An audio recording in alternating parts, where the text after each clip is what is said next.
नमस्कार. आज आपण अतिशय चविष्ट खमंग असं फोडणीचं वरण बनवणार आहोत. आज आपण इथे शेवग्याच्या शेंगांचं फोडणीचं वरण बनवणार आहोत. अतिशय चविष्ट हे फोडणीचं वरण तयार होतं.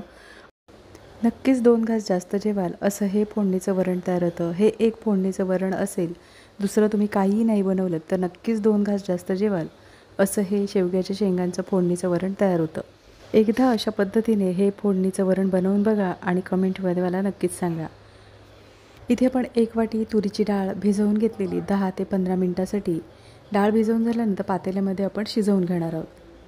इथे आपण आता डाळ छान उकळून घेताना डाळीला एक उकळ आल्यानंतर थोडंसं फेस येतो, तो फेस पूर्णपणे काढून टाकायचा आहे.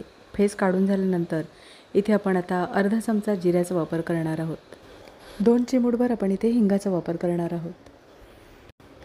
तर इथे डाळ साधारण शिजून झाल्यानंतर इथे आपण 1 टोमॅटोचा वापर करणार आहोत. 1 टोमॅटो आणि 1 हिरव्या मिरचीचा वापर करायचा आहे. हिरवी मिरची आवडत असल्यास वापरू शकता. मिरची आवडत नसल्यास नाही वापर केला तरीसुद्धा चालेल. पाव चमचा आपण इथे हळदीचा वापर करणार आहोत. हळद व्यवस्थित अशी डाळीमध्ये मिक्स करून घेणार आहोत. इथे आता डाळ साधारण मऊसर शिजून झाल्यानंतर इथे आपण शेवग्याच्या शेंगांचा वापर करणार आहोत. डाळ आणि शेवग्याच्या शेंगा छान मऊसर शिजेपर्यंत इथे आपण एक वाटण तयार करून घेणार आहोत. ते मी खलबत्त्यामध्येच हे वाटण तयार करून घेणार आहे. तुमच्याकडे जर खलबत्ता नसेल तर तुम्ही मिक्सरच्या भांड्यामध्ये बारीक करून घेऊ शकता. तर इथे आपण अगदी 2 ते 3 चमचे आपण ओल्या खोबऱ्याचा वापर केलेला आहे.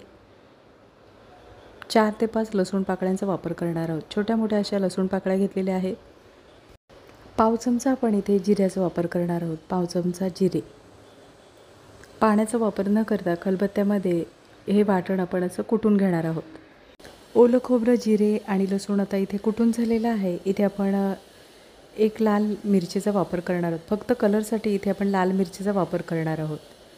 वाटण तयार करून झालेलं आहे आणि आता आपण फोडणी करून घेणार आहोत.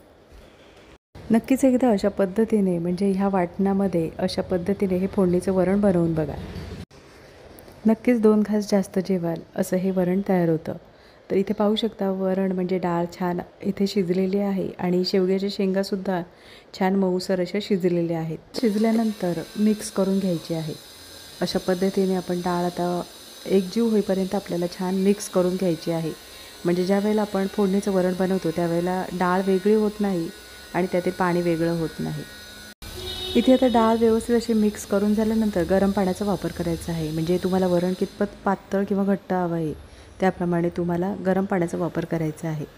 तर इथे आपण गरम पाणी व्यवस्थित असं मिक्स करून झालेलं आहे आणि आता आपण फोडणी करून घेणार आहोत. पातेल्यामध्ये आपण फोडणीपुरतं तेल गरम करून घेणार आहोत. तेल छान गरम झाल्यानंतर पाव चमचा मोहरी छान तडतडू द्यायची आहे. मोहरी तडतडल्यानंतर इथे आपण अर्ध्या टोमॅटोचा वापर केलेला आहे आणि 4 ते 5 कढीपत्त्याच्या पानांचा वापर केलेला आहे.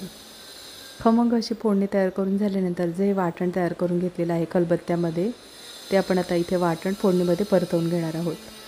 तुम्ही हे वाटण जर मिक्सरच्या भांड्यामध्ये बारीक करून घेतलं तर पाण्याचा बिलकुल वापर करू नका, कारण आपण जे वाटण तयार करून घेणार आहोत ते आपण फोडणीमध्ये परतवून घेणार आहोत. फोडणी करताना लक्षात ठेवा गॅसची फ्लेम एकदम स्लो ठेवायची आहे आणि स्लो गॅसवर आपल्याला फोडणी छान खमंग तयार करून घ्यायची आहे. इथे आता फोडणी छान खमंग तयार करून झालेली आहे. तर इथे आपण आता 2 चिमूटभर हळदीचा वापर करणार आहोत. फोडणीमध्ये चिमूटभर हळदीचा वापर केल्यामुळे वरणाला रंग खूप छान येतो. आपण डाळ शिजतानासुद्धा थोडं हळदीचा वापर केलेला आहे, तरीसुद्धा आपण फोडणीमध्ये अगदी 2 चिमूटभर हळदीचा वापर केल्यामुळे वरणाला रंग छान येतो. तर इथे आपण 2 उभ्या चिरून घेतलेल्या हिरव्या मिरच्यांचा वापर करणार आहोत. हिरव्या मिरच्यांचा जो तिखटपणा असतो तो वरणामध्ये छान उतरतो आणि त्याचा छान असा स्वाद येतो. तर इथे आता मिरच्या आपण फोडणीमध्ये परतवून झालेल्या आहेत आणि इथे आपण आता डाळ पाण्यामध्ये मिक्स करून घेतलेली आहे ती आपण आता फोडणी करून घेणार आहोत. अतिशय खमंग चविष्ट असं हे वरण तयार होतं. नक्कीच एकदा अशा पद्धतीने हे शेवग्याच्या शेंगांचं फोडणीचं वरण बनवून बघा. डाळ फोडणीला दिल्यानंतर एकदा आपण डाळ ढवळून घेणार आहोत.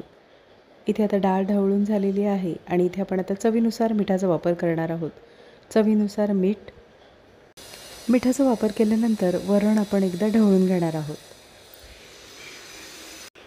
वरण ढवळून झालेलं आहे. वरण ढवळून झाल्यानंतर इथे आपण आता 2 ते 3 मिनटासाठी वरण एकदा उकळून घेणार आहोत. म्हणजे सर्व मसाल्यांचा आणि फोडणीचा स्वाद छान वरणामध्ये उतरतो. 2 ते 3 मिनटं झालेली आहेत. वरण छान उकळलेलं आहे. गॅस बंद करायचा आहे.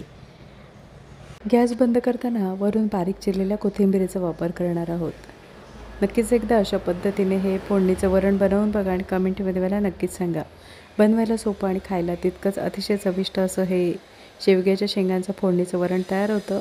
आजची रेसिपी आवडली असेल आणि चॅनलवर नवीन असला तर चॅनलला सबस्क्राईब करा आणि व्हिडिओ आवडला असेल तर लाईक शेअर करा. पुन्हा भेटू अशाच चमचमीत नवीन रेसिपीमध्ये.